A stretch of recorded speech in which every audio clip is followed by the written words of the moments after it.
আচ্ছা, যেহেতু shortcut technique, তো এখানে এই চ্যাপ্টার তুমি পারো কি পারো না বা সূত্র জানো কি জানো না এগুলো কোনো কিছুই নির্ভর করতেছে না। তো লিমিটের ম্যাথটাকে দুই ভাগে ভাগ করতে পারি আমরা, ফাংশনগুলোকে, একটা বীজগাণিতিক আর একটা ত্রিকোণমিতিক। তো এই ভিডিওতে শুধুমাত্র বীজগাণিতিক অংশটা দেখব। তো প্রথমত জানা লাগবে লিমিট জিনিসটা কি, একদম নর্মাল যে কথাটা জানা লাগবে টপিকের ব্যাপারে।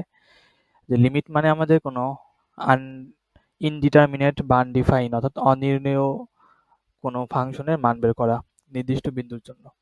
তো এইটুকু জানলে যথেষ্ট। তার মানে আমরা একটা নির্দিষ্ট বিন্দু অর্থাৎ এক্স এর একটা নির্দিষ্ট মান, এক্স এর যে মান, লাইক এক্স টেন্স টু যদি এ হয়, তার মানে এক্স এর মান যখন এ এর কাছাকাছি, তো সেই বিন্দুর জন্য আমাদের ফাংশনের মান কত হতে পারে সেটা বের করা। তো বীজগাণিতিক ফাংশনের ভেতরে আমাদের যে ম্যাথগুলো আছে তার ভেতরে ফার্স্ট এই ম্যাথটা দেখতে পারি, অ্যাডমিশনে আসা, ইঞ্জিনিয়ারিং অ্যাডমিশন। তো এই ধরনের ম্যাথ আসলে চোখে দেখাতে অ্যান্সার বলা সম্ভব। এটা পারার জন্য তোমার বিশেষ কোনো নলেজ থাকার প্রয়োজন নাই। এখানে এক্স টেন্স টু মাইনাস, মানে জিরো মাইনাস আছে। তো এটা বোঝায় যে লেফট হ্যান্ড লিমিটকে বোঝায়, লেফট হ্যান্ড লিমিট অর্থাৎ বাম দিক থেকে। আমার এখানে বোঝাচ্ছে যে একটা এক্স এর মান যখন জিরোর কাছাকাছি, আর নেগেটিভ চিহ্ন দ্বারা বোঝাচ্ছে যে আমি বাম দিক থেকে জিরোর কাছাকাছি যাব। যদি পজিটিভ থাকতো সেটাকে বলা হয়তো রাইট হ্যান্ড লিমিট, তখন ডান দিক থেকে আমি জিরোর কাছাকাছি যাইতাম।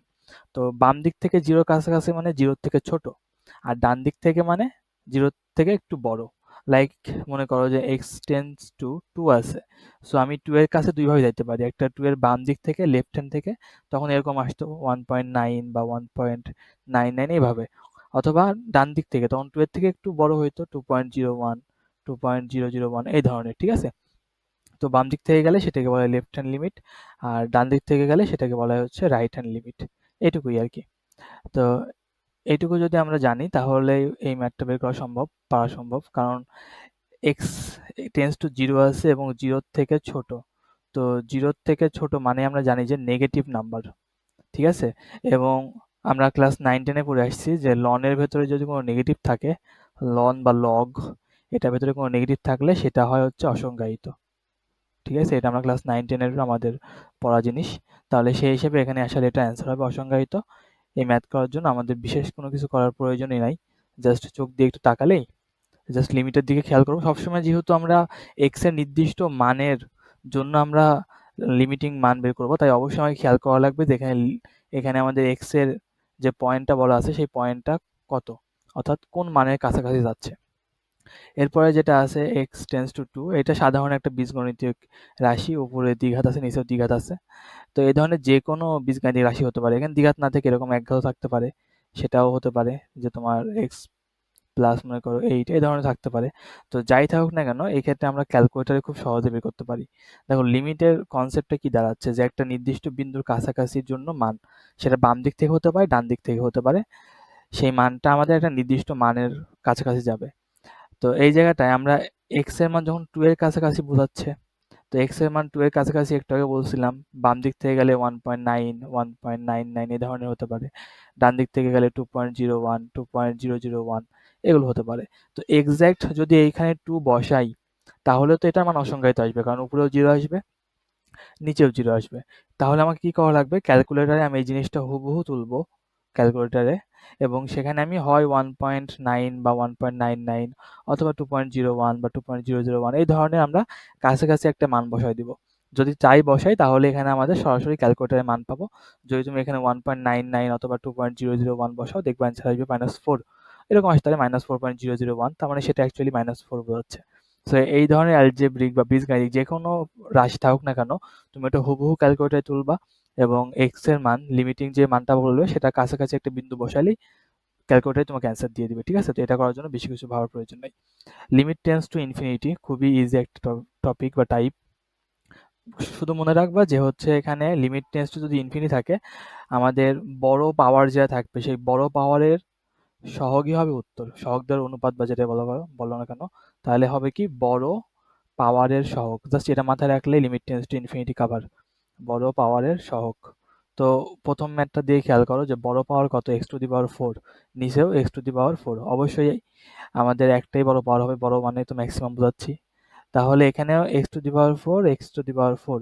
তো উপরে আমাদের এক্স টু দি পাওয়ার 4 এর সহগ কত, 1, আর নিচে কত 3, তার মানে এটা অ্যান্সার হবে হচ্ছে 1/3। তুমি বই খুললে 9.1-এ এই ধরনের অনেক ম্যাথ পাবা। তোমাকে আমি যে নিয়মগুলো বলতেছি, জাস্ট এই নিয়ম মাথায় রেখে তুমি জাস্ট অ্যান্সারগুলো বের করবা আর মিলাবা উত্তরের সাথে, দেখবা যে সব মিলে যাচ্ছে, তোমাকে এক লাইনে করা লাগবে না, ঠিক আছে? এটা মানে তো শর্টকাট টেকনিক। নিচেরটাও সেম নিয়ম, যে এখানে তাহলে বড় পাওয়ার কোনটা? একটা আছে 3 পাওয়ার এক্স আর আরেকটা আছে 3 two the power minus x. অবশ্যই নেগেটিভ অংশ তো বড় পাওয়ার হবে না, সো বড় পাওয়ার অংশ হচ্ছে এইটা। এবং এখানে দেখো যদি অনুপাত করো 3 two the power x 3 two the power x অনুপাত করলে হবে 1, সো এটার উত্তর হবে 1। একদমই সিম্পল।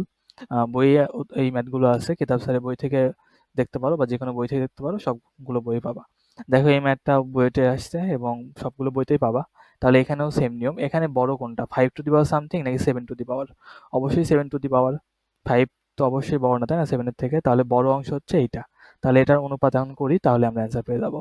সো উপরে আসছে পজিটিভস, আমরা জানি পাওয়ার যদি যোগ থাকে সেটাকে গুণ আকারে ভাঙা যায়। আর নিচে আছে minus 7 two the power N. তো দেখো এখানে 7 টু দি পাওয়ার এন কাটাকাটি চলে যাচ্ছে, থাকতেছে হচ্ছে আমাদের উপরে 7 আর নিচে -1। তাহলে অ্যান্সার হবে কত? -7 অ্যান্সার হবে। খুবই সিম্পল, জাস্ট -7। তো খুব একটা effective shortcut limit tends to ইনফিনিটির জন্য। এরপর যেটা আছে এটা আমাদের অনুবন্ধী টাইপ বলা হয়। বইতে এই ধরনের সব বইতে ম্যাথ পাবো অনুবন্ধী টাইপ। অনুবন্ধী ব্যাপারটা কি, লাইক মনে করো যে আমি বললাম ফার্স্ট একটা অংশ আছে, তার সাথে প্লাস দিয়ে সেকেন্ড আরেকটা অংশ আছে, তাহলে এটার অনুবন্ধী বলা হবে জাস্ট মাঝখানে চিহ্নটা চেঞ্জ করে দিলে যদি দেই তাহলে সেটাই অনুবন্ধী, অর্থাৎ ফার্স্ট মাইনাস সেকেন্ড। অল্টারনেটিভ হইতে পারে, অর্থাৎ মনে করো ফার্স্ট মাইনাস সেকেন্ড আছে, তাহলে তার অনুবন্ধী হবে ফার্স্ট প্লাস সেকেন্ড, অর্থাৎ মাঝে চিহ্ন চেঞ্জ করে দিলে সেটাই হচ্ছে অনুবন্ধী।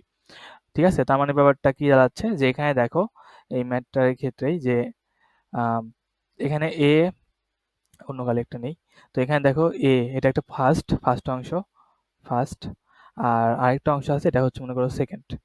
তাহলে ফার্স্ট মাইনাস সেকেন্ড আছে। তো এটার নিয়মটা হচ্ছে এই, যে আমাদের যেটা থাকবে তার অনুবন্ধীটা নিব অপোজিট পজিশনে।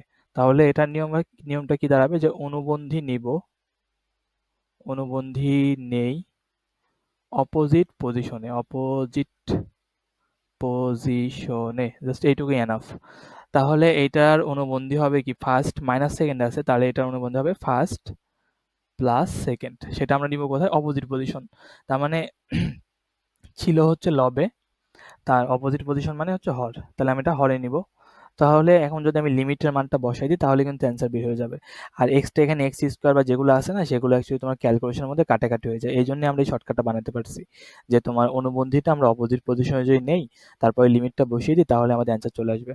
তাহলে এখানে লিমিটের ভ্যালু আছে এক্স এর মান 0-র জন্য, আর অপোজিট পজিশনের জন্য যদি বসিয়ে থাকি তাহলে আমাদের উপরে তাহলে সব বাদ, তাহলে উপরে 1, আর নিচে আমাদের দেখো ফার্স্ট প্লাস অনুবন্ধী নিচ্ছি, তাহলে মাইনাস ছিল প্লাস হবে, সেকেন্ড মানে a square minus x square. তাহলে এখানে এক্স এর মান যদি 0 বসাও, দেখো কি আসে, 1 divided by a plus root over a square. তো রুট ওভার a স্কোয়ার মানে কি, শুধু a, তাহলে অ্যান্সার হবে 1/2a। ঠিক আছে? সবগুলো বইতেই পাবা, জাস্ট বই খুললে তুমি এই ম্যাথটা পাবা, জাস্ট মিলাই নিও। ঠিক আছে? আমরা তো একটা শর্টকাট তো বলছি যে আমরা অপোজিট পজিশনে অনুবন্ধী নেব। আর আরেকটা কাজ করতে পারো, যেখানে আমাদের রাশিটা থাকবে সেই রাশিটার জায়গায় আমরা নর্মাল বিয়োগ করব। এখানে কন্ডিশন থাকবে, যদি স্কোয়ার না থাকে স্কোয়ার করে নিব, আর যদি রুট থাকে তাহলে রুটটা বাদ দিব। সহজ কথা হচ্ছে আমরা ইন্ডিভিজুয়ালি স্কোয়ার করে নিব। তাহলে ইন্ডিভিজুয়ালি যদি স্কোয়ার করো, লাইক মনে করো এটা আবার দেখাই, যেটা মাত্র প্রথম ট্রিক্স দিয়ে দেখাইছি সেটা সেকেন্ড, এই ট্রিক্সটা মাথায় রাখো। তো একদম শুরুতে যে ট্রিক্স বললাম ওটা মাথায় রাখো, আর এখন যেটা বললাম এটা মাথায় রাখো, যদি ফার্স্ট ট্রিক্সে অ্যান্সার না মিলে।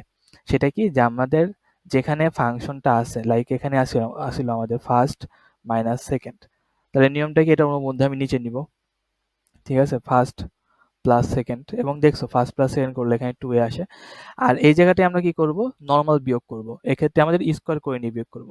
তো a কে স্কোয়ার করলে হবে a স্কোয়ার ইন্ডিভিজুয়ালি, মাইনাসটা থাকলো, আর এইটাকে যদি স্কোয়ার করে রুট উঠে যাবে, থাকবে হচ্ছে a স্কোয়ার, আর মাইনাসে মাইনাসে প্লাস এক্স স্কোয়ার, আর নিচে একটা এক্স স্কোয়ার ছিল। দেখো এটা কাটা, এখানে এইটাও কাটা। তো অ্যাকচুয়ালি সেই আগের যেটা ছিল যে 1/, ওই অংশটাই চলে আসতেছে, অ্যান্সার 1/2 আসবে, মিলাই নিতে পারো। তো সেকেন্ড যেটা বললাম ইন ডিটেলস একটা শর্টকাট, সেটা দিয়ে এই নিচেরটাও সলভ করি।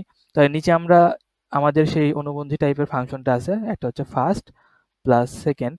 তাহলে আমাদের টেকনিক অনুসারে আমরা উপরে কি করব, অপোজিট পজিশনে ফার্স্ট মাইনাস সেকেন্ড নিব। আর নিচে যে আমাদের মেইন রাশিটা ছিল ওই জায়গাটায় আমরা নর্মাল বিয়োগ করবো স্কোয়ার করে নিয়ে ইন্ডিভিজুয়ালি, ঠিক আছে, ইন্ডিভিজুয়ালি। অর্থাৎ এই যে পার্টটা আছে ফার্স্ট পার্ট, এটাকে ইন্ডিভিজুয়ালি স্কোয়ার করো, কি আসবে এক্স স্কোয়ার মাইনাস ওয়ান। আর পরের অংশে দেখো প্লাস চিহ্ন আছে, তাহলে এটাকে যদি স্কোয়ার করো তাহলে হবে এক্স মাইনাস ওয়ান। এই যে রাশিটা আসছে আর উপরে যে এক্স মাইনাস ছিল, তুমি যদি একটু ক্যালকুলেশন করো এই অংশটা কাটাকাটি চলে যাবে, ঠিক আছে, এই অংশটা কাটাকাটি চলে যাবে। এই জন্যই বললাম যে শুরুতে যে এই যে তোমার নিয়ম বলছিলাম এটা দিয়ে ম্যাক্সিমাম মিলে যাবে, যদি না মিলে তাহলে একটু ইন ডিটেলসে করা লাগবে। তো দেখো নিচে আমাদের তাহলে সব যদি বাদ দেই নিচে থাকবে ওয়ান, আর উপরে আমাদের ফার্স্ট মাইনাস সেকেন্ড। তো অ্যাকচুয়ালি ফার্স্ট মাইনাস সেকেন্ড মানে আমাদের এই যে, আমি একটু মুছি এখানে খুব ঘিচিবিচি লাগতেছে। তাহলে ফার্স্ট ফার্স্ট মাইনাস সেকেন্ড আমরা কোথায় নিব, অপোজিট পজিশনে। এখানে যেহেতু ফার্স্ট প্লাস সেকেন্ড ছিল নিচে, তাই আমি এই অপোজিট পজিশন মানে কি উপরে নিব আমি ফার্স্ট প্লাস সেকেন্ড। তাহলে এখানে কি থাকবে x square minus one plus ছিল, তাহলে অনুবন্ধী মানে মাঝখানে মাইনাস, আর এখানে এক্স মাইনাস ওয়ান। তো লিমিট টেন্স টু ওয়ান ছিল, ওয়ান বসায় দাও তাহলে কি আসে দেখো, ওয়ান যদি বসাও তাহলে এখানে ওয়ান মাইনাস ওয়ান জিরো, এখানেও জিরো, তাহলে অ্যান্সার হবে জিরো।